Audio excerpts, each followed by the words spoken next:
Senhores telespectadores, se repararem bem, percebem onde nos trouxeram hoje os horizontes da memória. Reparem, junto de mim está uma videira já, estamos na primavera, reparem, tem já os seus cachos começam a nascer e mais longe veem um vale onde passa um grande rio. Bom, o rio das videiras e da vinha é o Douro. Este é realmente o Vale do Douro. E eu quis vir aqui ao Douro para lhes falar no mistério do vinho.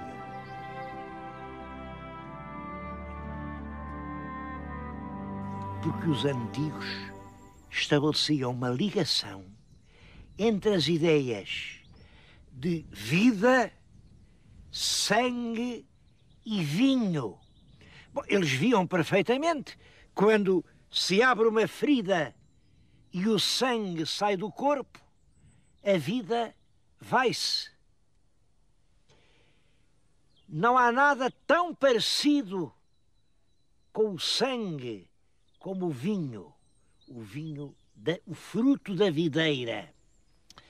Por isso, desde a antiguidade, a mais antiga que nós podemos conhecer, havia rituais sangrentos em que se misturava o vinho, a embriaguez, a vida e a morte. Há uma peça célebre do Eurípides, em que a rainha HD, uma bacante, vai para as grandes festas de Baco e o filho, que é o rei Penteu, vai tentar dissuadi-la daquela loucura, mas na embriaguez coletiva, naquela grande tontura, é a própria mãe que faz sacrificar e correr o sangue do filho, o sangue do rei Penteu. Eu vim-lhes falar nisto a um sítio que parece que não tem nada com isso, mas tem. Isto é o Santuário Rupestre de Panoias. Fica aqui perto de Vila Real. Nestas enormes fragas, massas de pedra, faziam-se sacrifícios de reses. O sangue escorria e purificava. Bem, todos sabem que, por exemplo, a Páscoa é isso mesmo, a altura em que o sangue das reses novas veio purificar os pecados dos homens. E é tudo isso, pecados, o sangue, a vida e a morte, que está misturado neste mistério do vinho.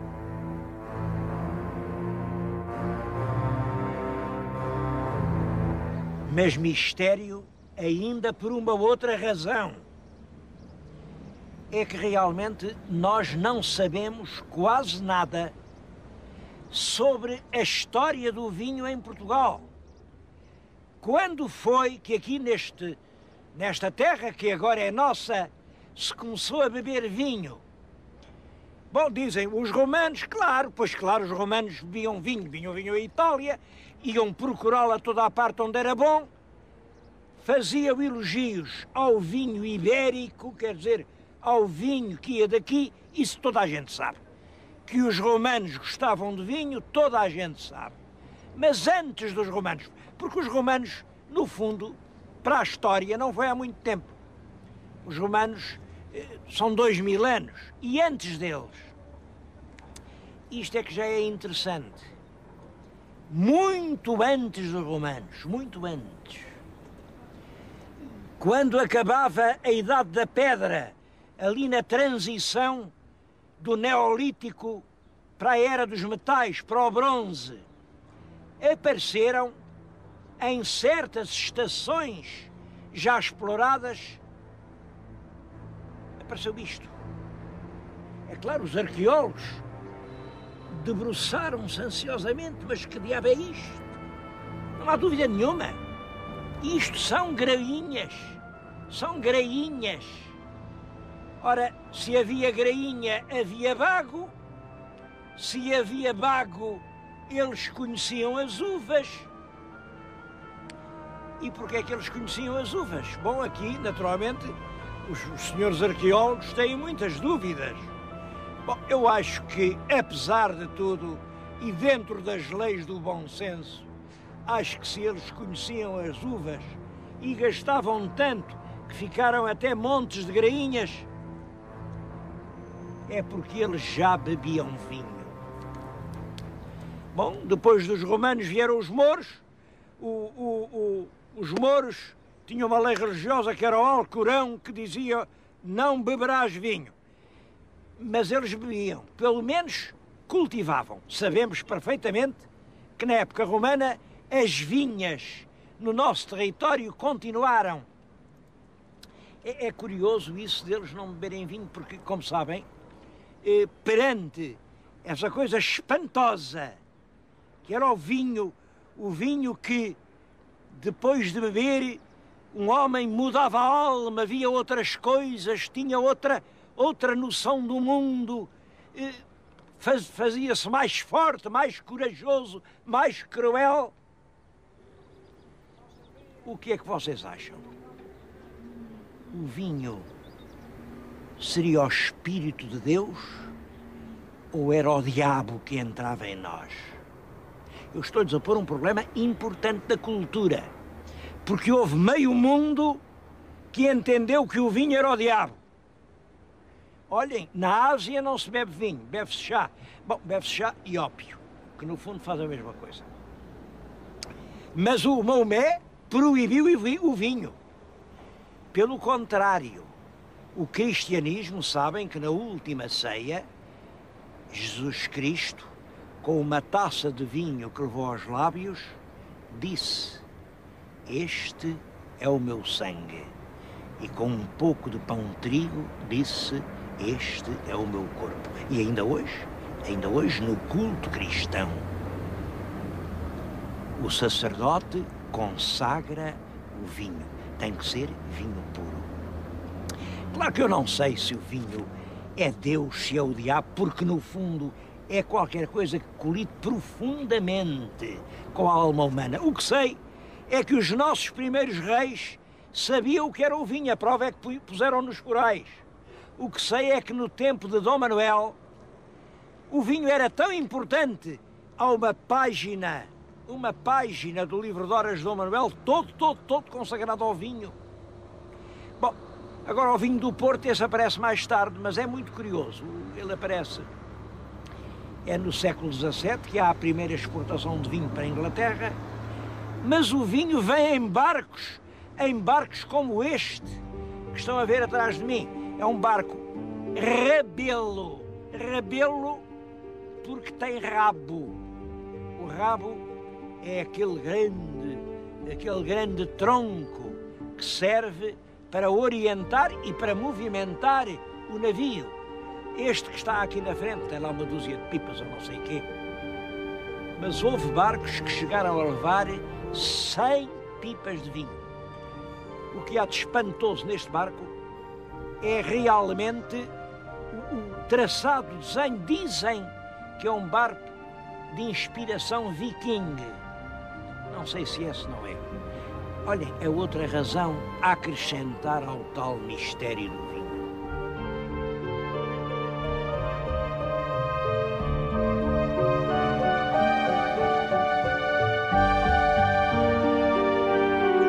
É absolutamente seguro que nos princípios da nacionalidade portuguesa o vinho já era uma das principais produções da nossa terra. Há forais do tempo de Afonso Henriques que já estabelecem prestações em vinho. Eu quis vir falar-vos agora do vinho português num sítio.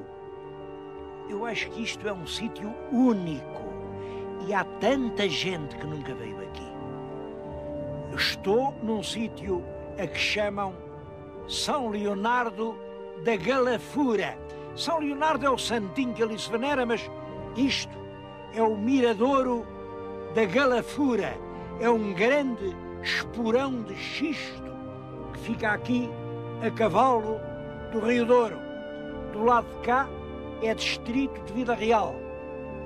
Do lado de lá é distrito de Viseu. Numa e na outra margem vêem perfeitamente os tabuleiros da vinha. É claro que aqui os de Vila Real, os de Trás-os-Montes, dizem que o vinho de cá aqui é melhor, porque ganha mais sol.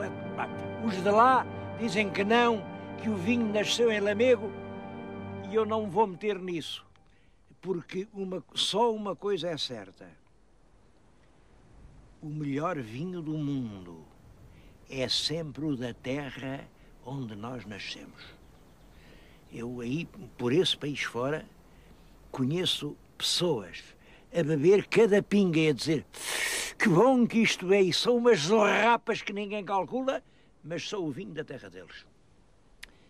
Uma coisa não se pode pôr em dúvida: os vinhos bons são os das regiões demarcadas. E hoje, regiões demarcadas, há muitas. Imaginem que há 48.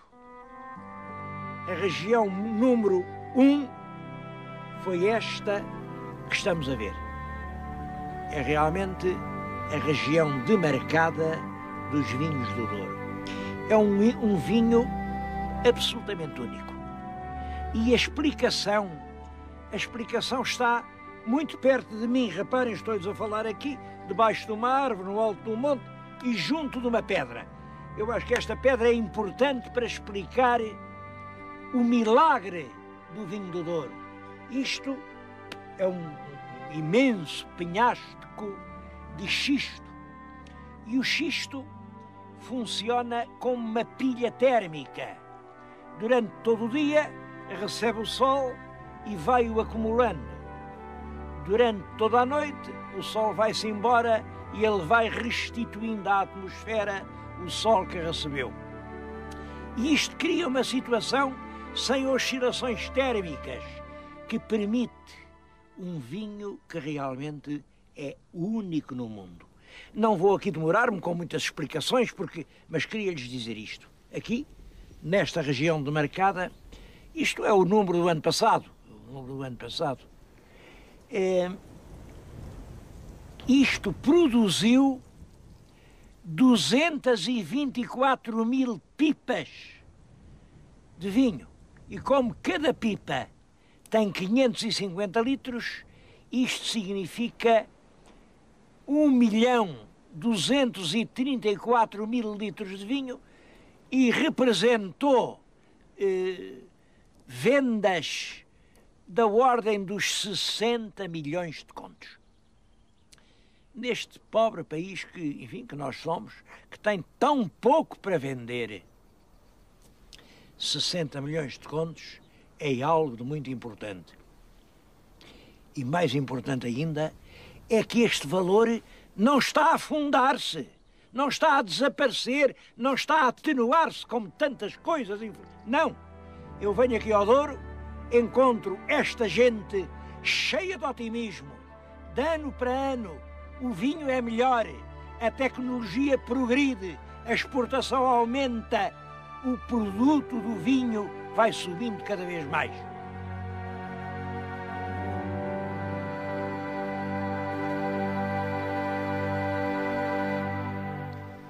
Bom, eu acho que aqui devia contar-lhes a história do vinho do Porto. Simplesmente essa história nunca foi escrita. Em todo caso, agora já nos tempos modernos, não há dúvida nenhuma. O vinho do Porto está ligado aos ingleses. Isto por uma razão muito simples. Os ingleses sempre gostaram de bom vinho e bebiam dos bons vinhos da França. No século XVII, as relações inglesas e francesas complicaram-se, vem a Guerra da Sucessão de Espanha, o vinho não passa ao canal e os ingleses são muito espertos e descobrem logo: o vinho não vem de França, pode vir de Portugal. E é realmente no fim do século XVII que começa a dar-se o embarque de grandes pipas de vinho em direção a Londres. Devo dizer que o vinho, durante a viagem, tem uma grande tendência a estragar-se e, portanto, eles punham-lhe por cima uma camada de aguardente fina, aguardente vínica, e isso impedia que o vinho se estragasse.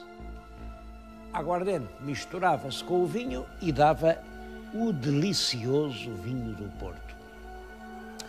Uma coisa que pouca gente sabe é que o almirante Delson, antes de decidir as ordens que dava, mandou servir um cálice igual a este, um cálice do melhor vinho do Porto que ia nas armadas de Sua Majestade. Provou, bebeu, comandou e venceu. Eu acho que o facto de um cálice de Porto estar na Batalha de Trafalgar é das coisas mais ilustres que aconteceram ao vinho do Porto. Mas, como calculam, um produto tão bom, que até deixa vencer batalhas, toda a gente o quer vender. E como nem toda a gente o tem, o que é que se faz? Bom, olha, faz-se tudo. Despeja-se jarros de água, tintas, a baga do sabogueiro, o açúcar da beterraba, tudo serve para fazer vinho, é o chamado vinho a martelo. Até que aparece o Marquês de Pombal e diz: não, o vinho do Porto é o vinho da região do Douro. E mandou pôr aquela tal uma pedra, há centenas de pedras iguais àquelas. Demarcou uma região, a primeira região do mundo. Essa batalha pela defesa do vinho do Porto continuou e continua hoje. Estou-lhes a falar aqui, na Régua, na Casa do Douro, que é um dos grandes combatentes nessa luta pela qualidade dos vinhos do Douro. O que está na nossa frente, já viram, é um vitral, um vitral que eu acho muito bonito. Mesmo assim, há quem diga se era este vitral o que cá devia estar, porque em 1944, eu acho bonita esta data, quer dizer, a Europa mal saía de uma guerra que a tinha transformada em escombros, e em Portugal erguia-se uma catedral ao vinho do Porto. Fez-se um concurso, só concorreram 2 pintores, um pintor com imenso prestígio, que era o Jorge Barradas. Outro, um rapaz de Leiria, também já com os seus créditos, mas menos afamado que o Barradas, que era o Lino António. Acho que tinha graça os meus telespectadores compararem hoje os 2 vitrais. Este, o que foi aprovado, é o Lino António. O que ficou em segundo lugar, mas também foi adquirido, é o Jorge Barradas. Reparem que no Barradas até talvez haja melhor desenho, há muito lirismo, há assim uma espécie de sentido de trova popular. É como se o vinho do Porto fosse todo ele uma alegria. O Lino António é diferente. É um painel de esforço, sofrimento. E o Lino António ganhou. Eu, por mim, não deixo de dizer que se o júri tivesse sido eu, era realmente este o que tinha tido o primeiro prémio.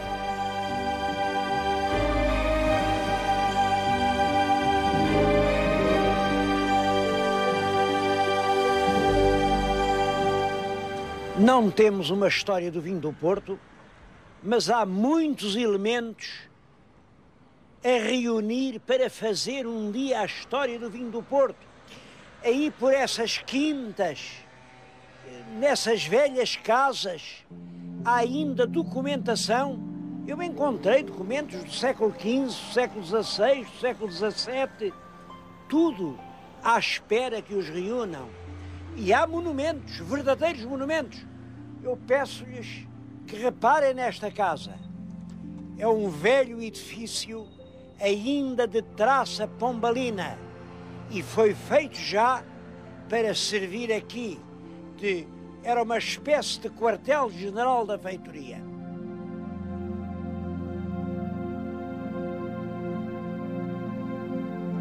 Tudo aqui é ainda da construção primitiva. Estas paredes, estes sobrados, estas vidraças, estas portadas, as ferragens, é que como depois fizeram uma casa nova para a Casa do Douro, aqui ninguém transformou nada. E estamos perante esta situação única. Um edifício pombalino totalmente intacto. Olhem, nesta sala funcionava o tribunal. Era aqui que os juízes julgavam os michordeiros. Porque michordeiros houve sempre. Só que nessa altura eram julgados e agora não são. Mas a sala é notável por muitas outras razões. Vejam à volta os armários. E os armários têm a documentação destas freguesias, destes lugares que formavam a região demarcada. Ainda hoje estão cheias de papelada desses tempos. Eu vou tirar um ao acaso. Não sei o que isto é.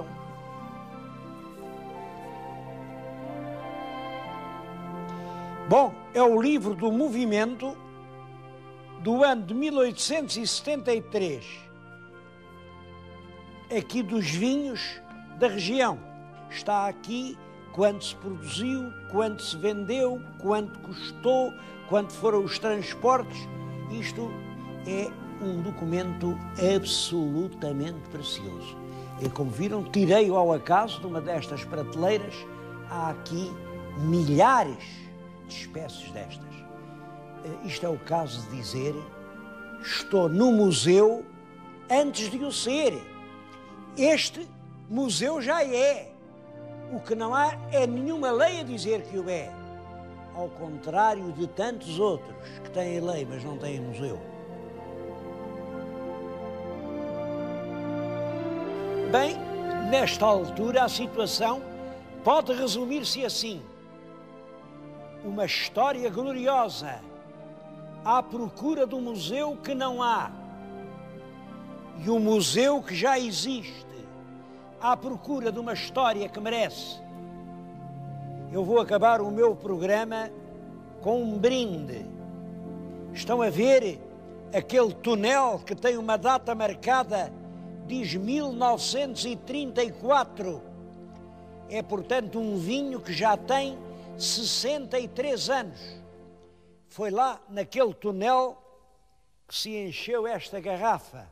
E é daqui que eu vou passar algum vinho para um cálice em forma de tulipa, que é em cálices assim que o verdadeiro vinho do Porto merece ser bebido. E o meu voto é no sentido de que antes de começar o século que se aproxima, quero dizer, antes de 1 de janeiro do ano 2001, se inaugura aqui, na cidade do peso da régua, o Museu do Vinho do Porto, nesta velha casa pombalina que tanto contribuiu em todo o mundo para o seu prestígio.